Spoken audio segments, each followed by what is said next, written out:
Remember the danger of familiarity. There are young people here. Now you are doing well and you leave your parents. You see some of these are old folks still doing what they were doing while they were young. Mama is still carrying wood in the village and the man is here giving donations to churches. I'm not against it, but make sure that in all your lifting you do not forget those who helped you. There are many people who do not take care of their families, but sometimes you come to us as men of God and you bless us with millions, whereas the family members are suffering. It ought not to be so. Are we together now? Yes, sir. There are homes that the moment you see special plates, you know visitors are coming. They kill chicken and it's the head and the legs that the children eat. You see them standing somewhere around the kitchen as beggars in their own homes, while visitors that will betray you tomorrow, they come and they have the choice meals. I'm planting in you a seed of honor. Beware of neglecting what is close to you. The greatest gifts in your lives are the ones around you. Your father, your mother, anything you cannot pay for is God's gift to you. Don't allow your children hate you because of how you dishonor them. They go out of the house and they are treated as kings. They return back home and they are treated as rubbish. Same thing with parents. There are many young people, parents remain in the office because their children, let me tell you, there is nobody who runs away from an atmosphere of honor. There are many men today who cannot go home. Christians, as soon as they enter their homes, dishonor speaks everywhere.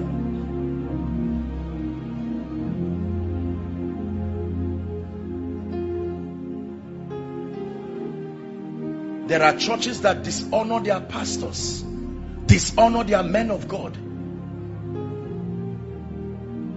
I do not know any assembly where the man of God will not excel, knowing that his people love him sincerely. Not something you qualified for. Apostle Goodheart, thank you for being my pastor. I love you.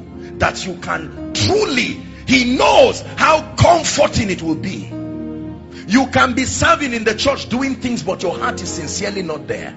We're talking of a genuine connection.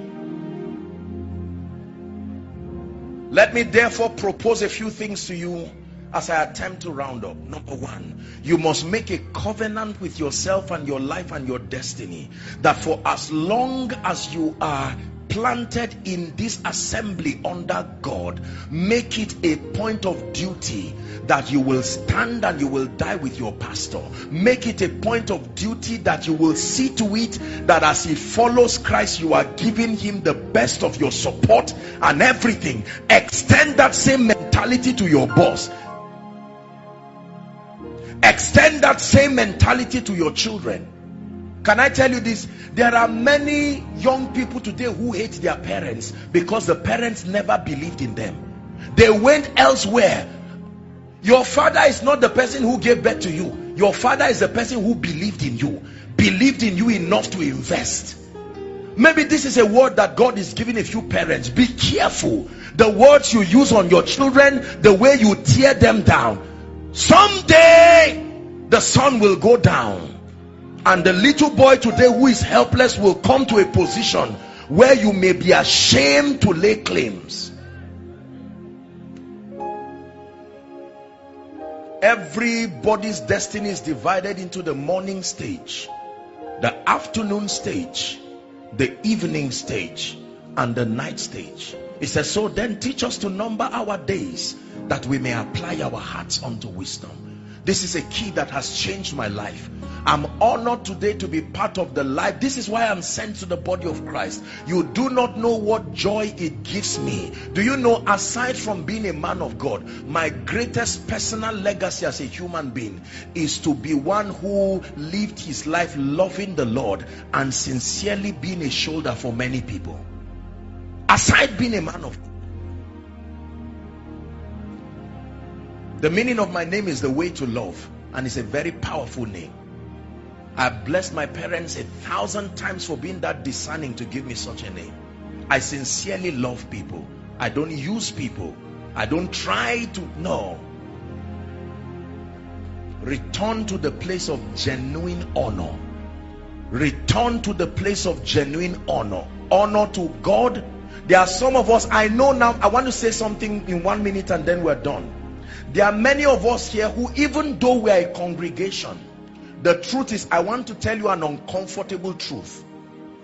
From a sociological standpoint, from a spiritual standpoint, even though this is logic, and by extension whatever church listening and following and the body of Christ, I want to bring you to a sincere realization that you are not all the same. That is the honest truth. From a standpoint of sacrifice, from a standpoint of achievement, you are not all the same, and there must be a system. I'm not trying to teach stratification. Yes, we are all equal before God, but if that statement is not balanced, it will lead to a lot of dishonor. I found out that the reason why many blessed and wealthy people do not come to church is that there is a track record of dishonor. Their sacrifices are trivialized in the name of creating a unified platform to bless people. Jesus did not hide his honor for noble people. Zacchaeus, come down, I've changed, I'm going to your house.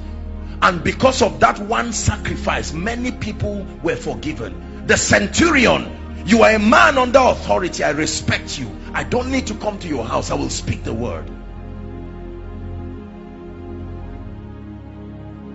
No matter how high God lifts me, I'm wise enough to know that there are positions I occupy today, sociologically speaking, that is a privilege. It didn't come by age, it didn't come by qualification, and we must be wise enough to communicate the same. Is God helping us?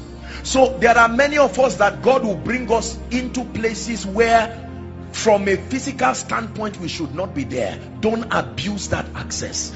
When God gives you access to the ears, the hearts, the hands of kings and nobles, do not trivialize it. One time I was going to pray for a first-class traditional ruler in this nation, and when I got there, there are these people, I don't know what they call them, the ones who hold whip and ensure compliance, those guys there. And I was going to the palace, and you don't enter the palace with your shoes, you know that, right? But the man said no. He said enter, and the people were surprised. I said no sir, please let me take off my shoes. He said no, I am king. I said enter. But if I'm going to see him another day and I now buckle my shoes and just jump in, no, I will not abuse that access. Can I tell you this?